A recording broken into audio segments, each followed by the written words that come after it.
အားလုံးပဲမင်္ဂလာပါရှင်နော်ဒီနေ့ကတော့နောက်ဆုံး message to မမို့နော်ကျမတော့လှုပ်မယ်ဆိုတော့တေချာလှုပ်တယ်မဟုတ်တာတွေကိုမပြောဘူးသူများတကာနာမည်ပြက်ယုံနဲ့သူများတကာဖြုံချယုံနဲ့သူများအကြောင်းကိုလည်းမပြောဘူးနော်အဲ့ဒီတော့ဖာတယ်မမို့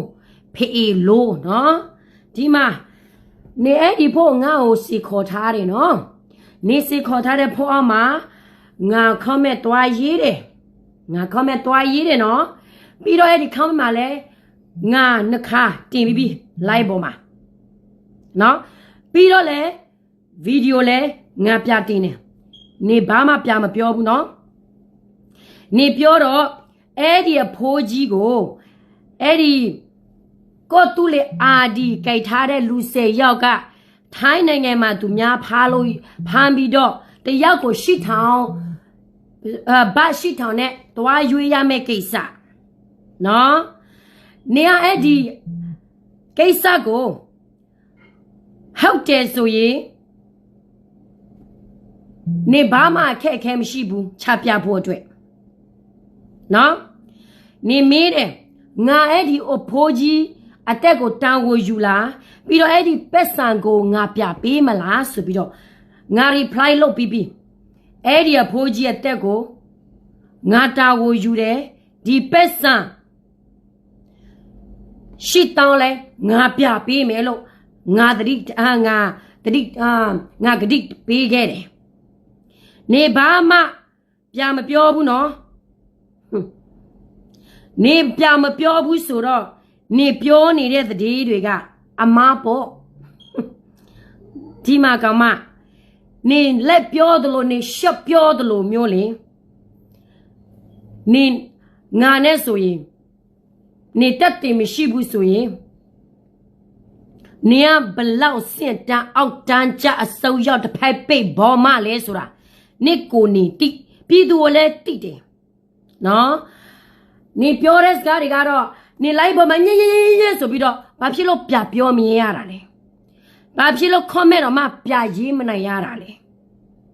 ပြီးတော့ဘာဖြစ်လို့မျက်နှာချင်းဆိုင်မရဲရတာလဲနေပြမဖြေနေမပြဖြေကြတဲ့ကနေကလူလေလူညာကလေးကချေအုတ်ခိုးတခိုးနော်အဲ့ဒါကြောင့်နေပြမနိုင်ဘူးလေအဲ့ဒီအထောက်ထား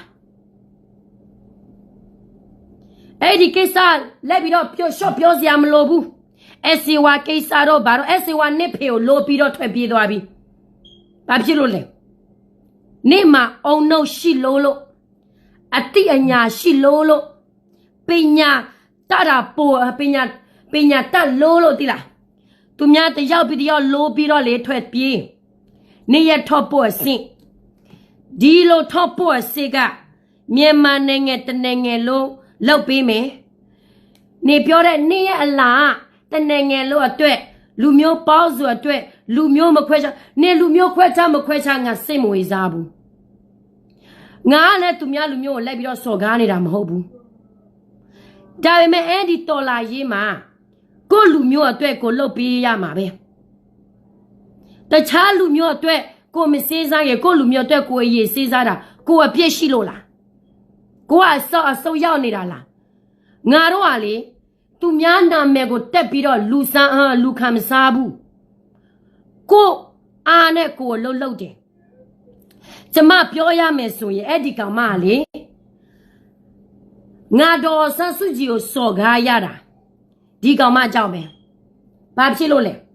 အဲ့ဒီကောင်မကဒေါ်ဆန်းစုကြည်နာမည်ကိုတောင်းပြီးတော့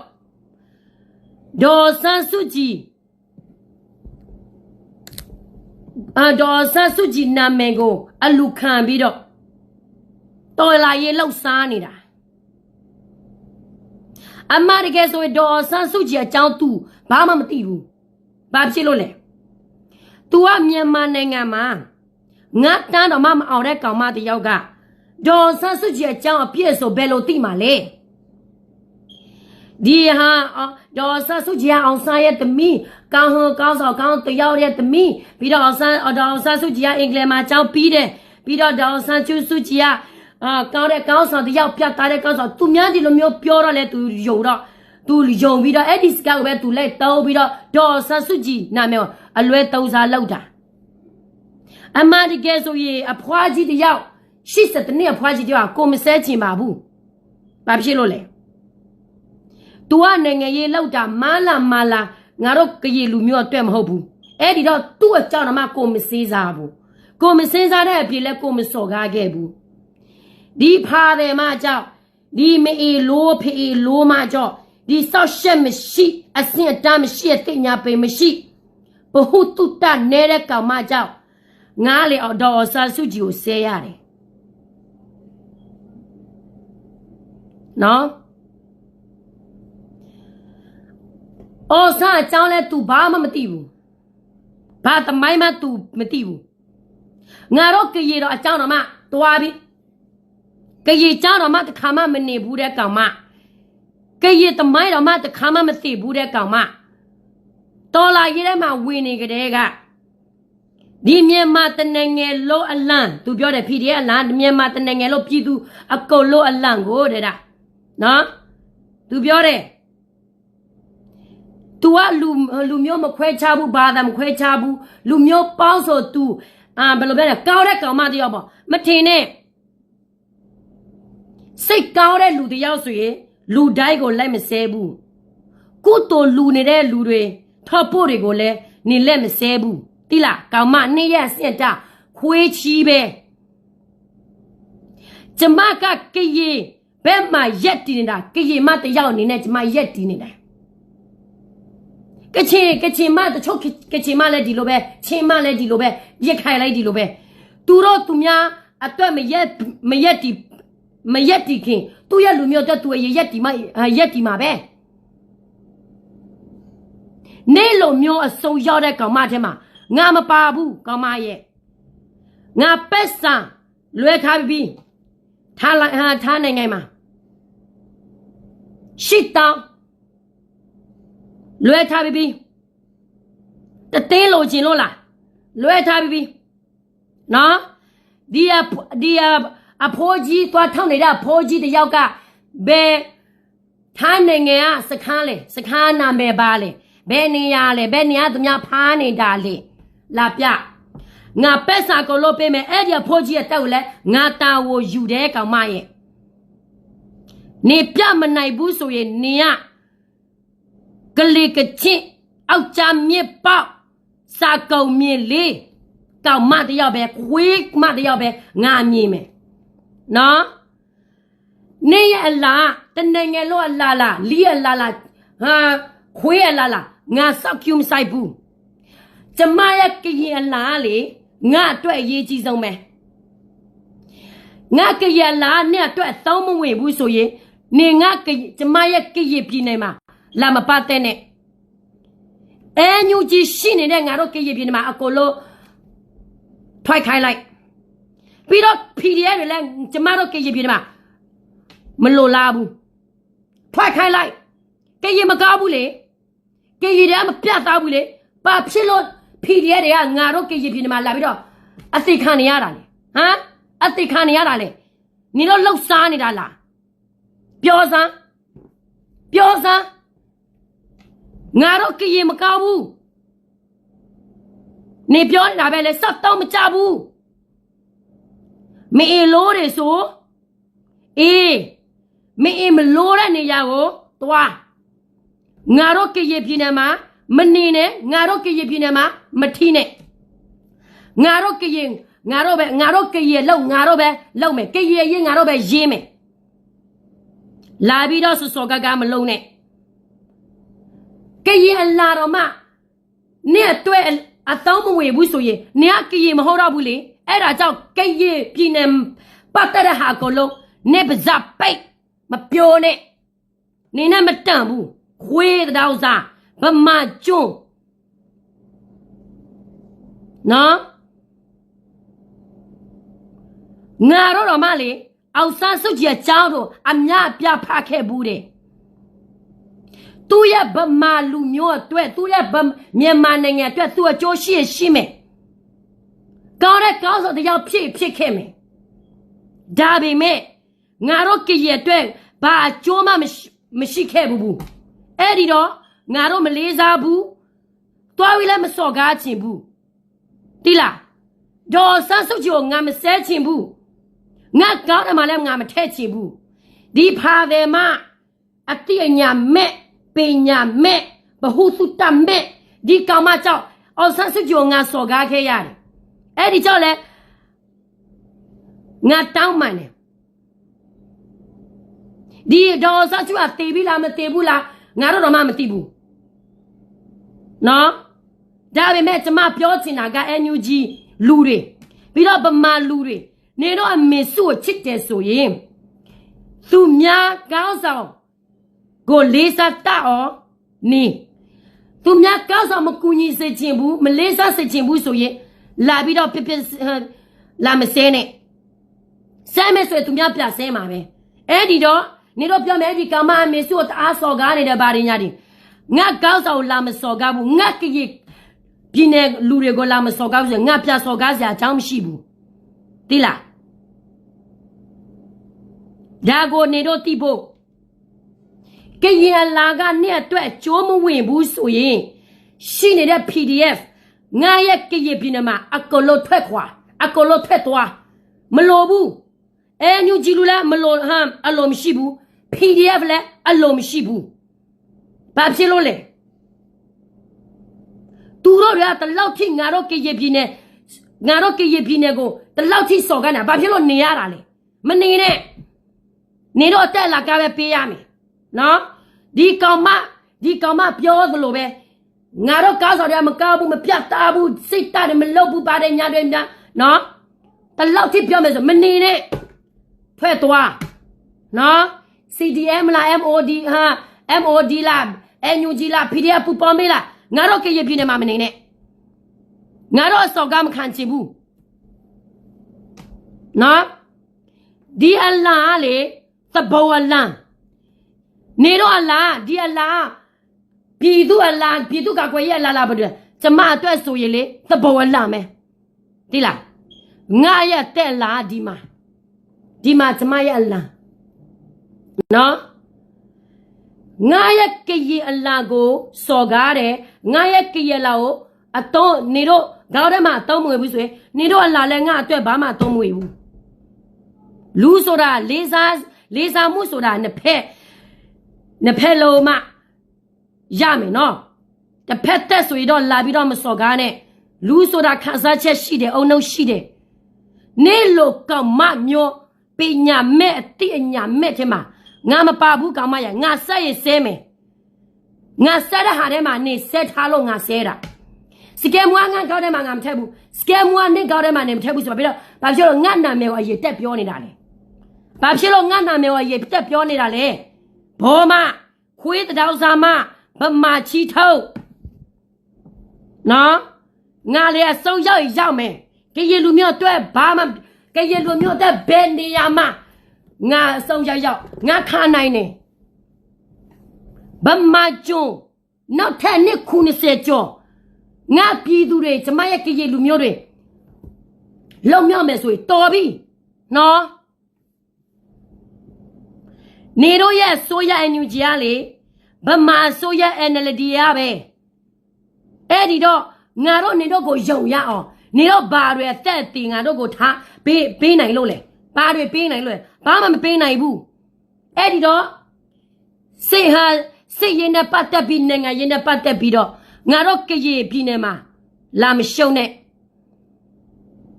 ကရင်အလာတော့မှနဲ့အတွက်သုံးမဝေဘူးဆိုရင်ငါတို့ကရင်နဲ့နေနဲ့မဆိုင်ဘူးတိလားဖေလို့မနော်ငါတို့ကရင်ပြည်နယ်မှာDKBA ဘာပဲလို့ KNU ဘာပဲလို့ KNA ဘာပဲလို့နေနဲ့မဆိုင်ဘူးလာမစဲနဲ့နော်ကောင်မဖေလို့မအတိမဲ့ပညာမဲ့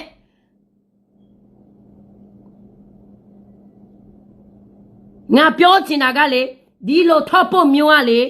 အလောက်မရှိအကင်မရှိ တခါမှအလုံးမလုံးဖူးတဲ့ကောင်မနိုင်ငံခြားရောက်တာဒီလိုထိုင်ပြီးတော့မဆဲဘူးဆိုရင် तू ဘာနဲ့စားမှလဲ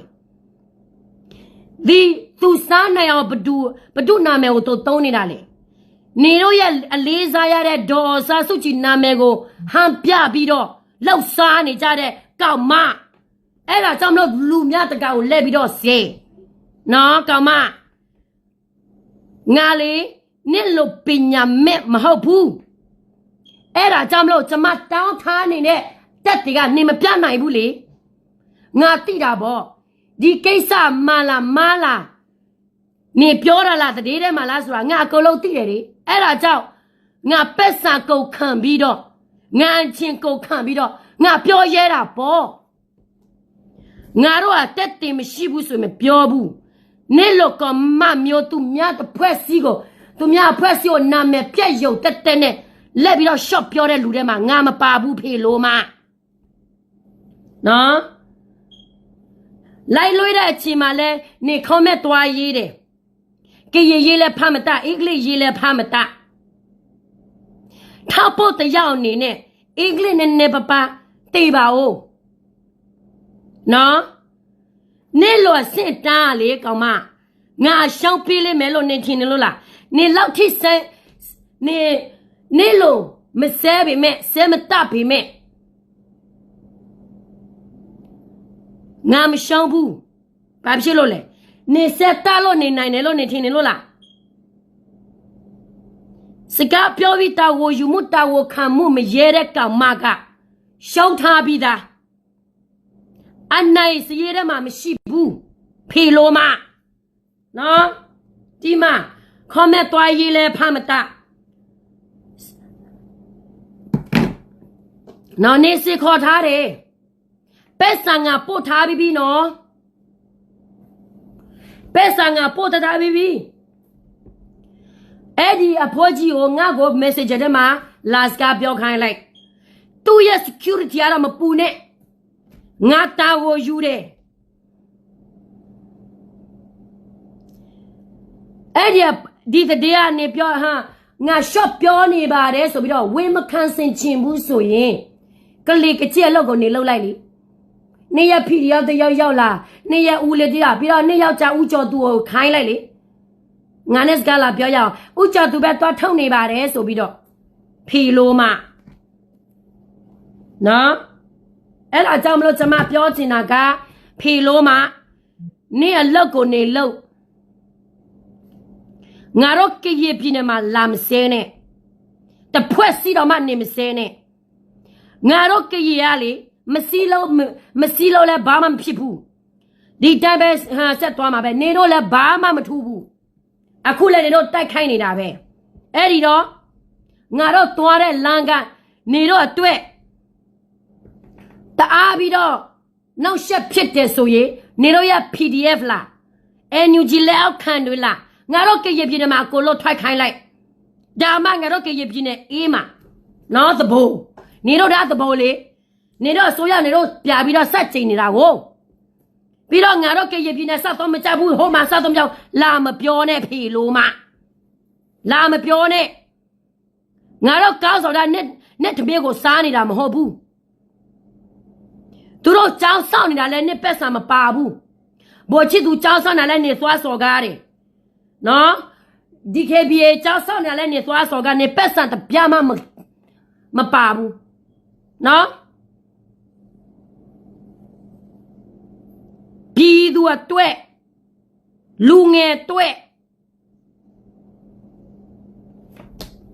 သူများစောက်ထားပေးတယ်အဲ့ဒီတော့ငါအားပေးတယ်ဘာဖြစ်လို့လဲနေတော့လိုပဲလက်ပြီးတော့တိုက်ပြီးတော့အုပ်ချုပ်မနိုင်ပြည်သူဒုက္ခရောက်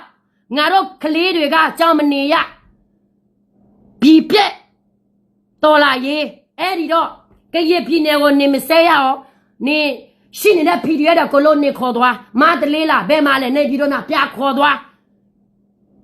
ဒါမှအေးမှာနော်သမင်းလဲကျွေးရတယ်နေရလဲပေးရတယ်ပြီးတော့ဆက်လက်ခံရတယ်ငါတို့ကရတွေကလေကြုံမဟုတ်တော့ဘူးတိုးတက်နေပြီသီလားငါတို့ကရပြည်နယ်မှာလာမစဲနဲ့ပြည်သူဒုက္ခရောက်ငါတို့ကလေးတွေကကြောင်မနေရပြည်ပြက်တော်လာရေးအဲ့ဒီတော့ကရပြည်နယ်ကိုနေမစဲရအောင်နေရှိနေတဲ့ PDF တော့ကိုလို့နေခေါ်သွားမတလေးလားဘယ်မှာလဲနေပြီးတော့နာပြခေါ်သွားဒါမှအေးမှာနော်သမင်းလဲကျွေးရတယ်နေရလဲပေးရတယ်ပြီးတော့ဆက်လက်ခံရတယ်ငါတို့ ngaro ke ye pine ma ngaro ba be lo nei na ma sai bu phe lo ma la ma se ne ja la ke ye ala ne se ye da ma pa bu a taw ma we bu so ye ngaro ke ye ne nge ngaro ke ye pine ma nei na ma sai do bu ne ko ne ke ye ma lo la kho sia chaw ma shi bu ti la ne lo sin ta out ta za ke le ke che o kho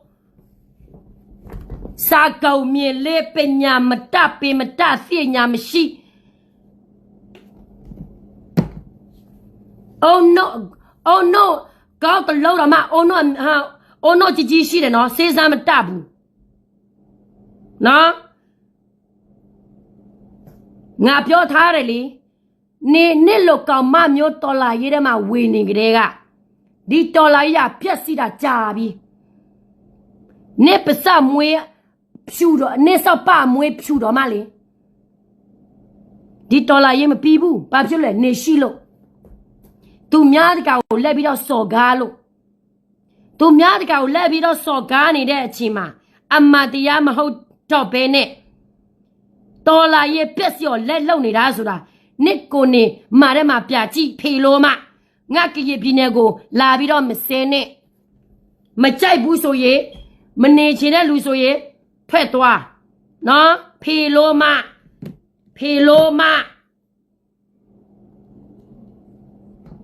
အစောရောက်ဘောမနေရလေအန်ယူဂျီဘောမလို့ငါမခေါ်ချင်ဘူးမလာဘောမတော့မတော်နစ်ထက်ပိုတော်သေးတယ်တိလားအခုကမင်းအောင်လေအာနာယူနေတယ်တဲ့သူတို့ပြောတယ်ပြီးတော့မင်းအောင်လေအာနာလူနေတယ်တဲ့အခုကအာနာလူနေတာဘာလို့လဲအန်ယူဂျီဖြစ်သွားပြီတိလားနေတော့ထင်တာ KNU ကနေတော့ကိုယုံတယ်လို့နေတော့ထင်နေတာလားကချင်ကနေတော့ယုံတယ်လေလို့နေတော့ထင်နေတာလားနေတော့ကလည်းဘဒူးမှမယုံတော့ဘူးနေတော့တော်လာရေးကလည်းနာမည်ကိုလို့ပြက်ကိုပြီနော်နေတဲ့ညတဲ့လူခံလဲအကျိုးမရှိတော့ဘူးလူတဲ့လူကတော့ငတောင်းငအားပဲငါထင်မိတယ်နော်တချို့လူကတော့ငါမစော်ကားချင်ဘူးဒါပေမဲ့ကရပြင်းနေမှာပတ်သက်တဲ့ဟာဆိုရင်လာမပြောနဲ့မစော်ကားနဲ့ဖေလိုမနေရလေပညာမတလို့အတိညာမရှိတာမဟုတ်ဘူးဘ ഹു တုတမရှိတာမဟုတ်ဘူးပညာမတတဲ့လူကနေထက်ပိုတော်တဲ့လူအများကြီးရှိတယ်နေရပညာမတက်တဲ့ပြင်ဘ ഹു တုတလည်းနဲ့အတိညာနဲ့လည်းနဲ့အစိုးလဲရောက်ကိုမကောင်းဟောကိုမကောင်းတာတွေကိုသူများကိုမကောင်းဘူးဆိုပြီးတော့လက်ပြီးတော့ထင်သူများကိုအထင်သိအမြင်သိကိုတော်မှကာမမတဘစကာစီရတဲ့စင့်ပြီးတော့ဘာပဲလို့ငါယောက်ျားသူများကိုလက်ပြီးတော့ဆဲစော်ကားနေတာကြတော့ဘာမှဖြစ်ဘူးသူ့ကိုသူမှန်တယ်လို့သူထင်နေတယ်သူများသူ့အပြစော်ကားမယ်ဆိုရင်ငါယောက်ျားတရားဆွဲမယ်ငါယောက်ျားငါမေးထားပြီးဘာတွေညာတွေငါပြောမယ်ကောင်မနေငယ်ကိုလောကလေတရားဥပဒေနဲ့ရှိတယ်နေသူများကိုဆဲတာသူများဟိုတရားမဆွဲတရားဆွဲလို့မရဘူးသူများနဲ့ကိုပြဆဲမယ်တရားဆွဲလို့ရမယ်လို့နေထင်နေလို့လားဟာနေအောင်နှုံနဲ့နော်နေအောင်နှုံနဲ့ပြီးတော့သူဘာပြောလဲငါရဲ့ကလေးတွေကတဲ့ကြီးလာမယ်ဆိုရင်သူတို့ဘာသာပဲကိုယ်ကွယ်ဘာပဲကိုယ်ကွယ်ငါဘာမှမပြောဘူးတဲ့လူကောင်းရောက်ဆောင်မနေနဲ့နော်လူကောင်းရောက်ဆောင်မနေနဲ့ငါတို့ကလည်းလူမျိုးမခွဲခြားဘူးဘာသာမခွဲခြားဘူးဒီကောင်မလူမျိုးခွဲခြားဘာသာခွဲခြားကျမဘုရားမှာဘာသာတစ်ခါမှမခွဲခြားဘူးလူမျိုးခွဲခြားတာက